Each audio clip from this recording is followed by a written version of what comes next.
राहुल शेवाळ्यांचं पण असत.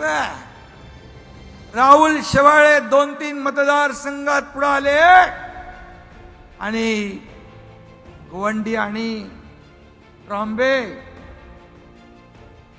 धारावी इथं लीड गेला त्यांचा सगळा. ते एवढी अणुशक्ती नगर, मी त्यांना विचारत होतो काय परिस्थिती, बोले काही प्रॉब्लेम नाही, सगळं ठीक आहे.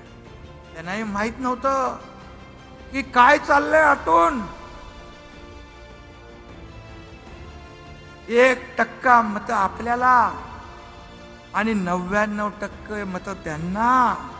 हे कसलं आणि कुठलं मतदान, कुठल्याही मतांची टक्केवारी.